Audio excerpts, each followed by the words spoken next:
This is the Manker U21. It's a nice little thrower. I think it takes a 26650 or at least a 26650 fits. I've just chucked the battery in there.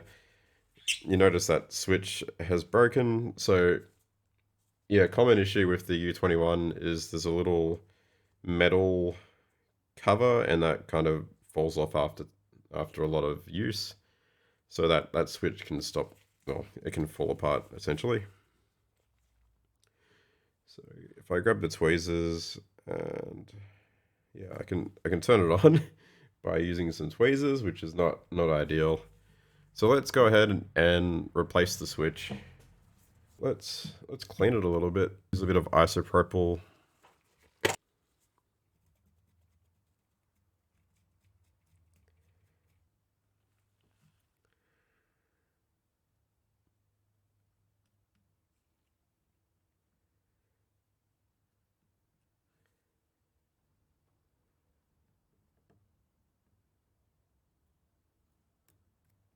Okay.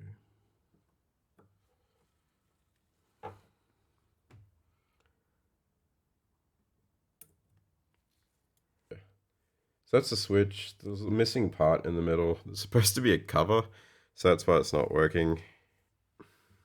So I'm going to replace it. There's the replacement.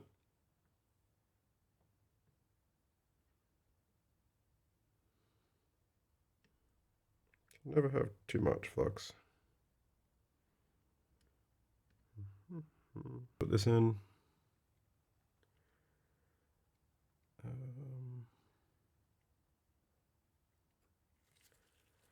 Whoop.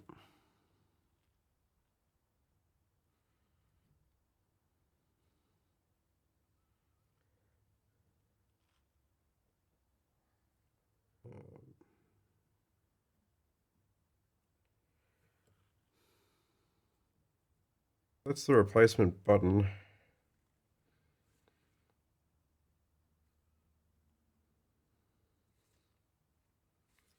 Let's go ahead and test it. Cool. So I've got a new switch in there. There are the lights. I'll include the old switch back in this. Clean off any dirt. So here's the Manker.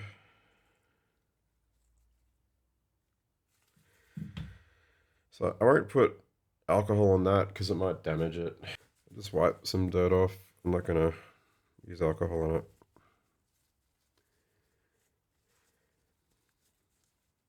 I've got some replacement type switches from like the sofa, and I've got a bunch of these different types of metal switches. Just repurpose them.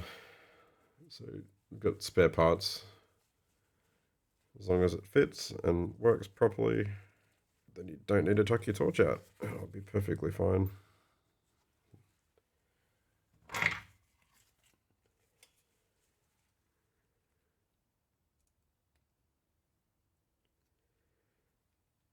So I'm going to get backwards.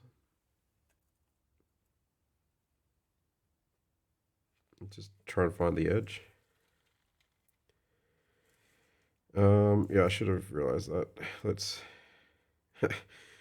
Let's rotate the logo a little bit, and as we tighten it down, it's probably gonna continue to rotate.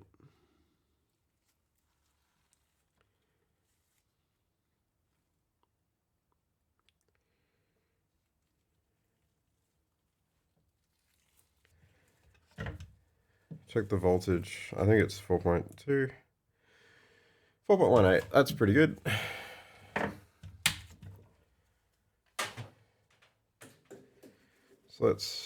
So flat top 26650. This has a Cree XHP 35 emitter.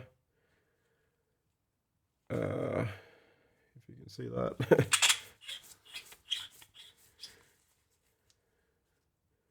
Cool.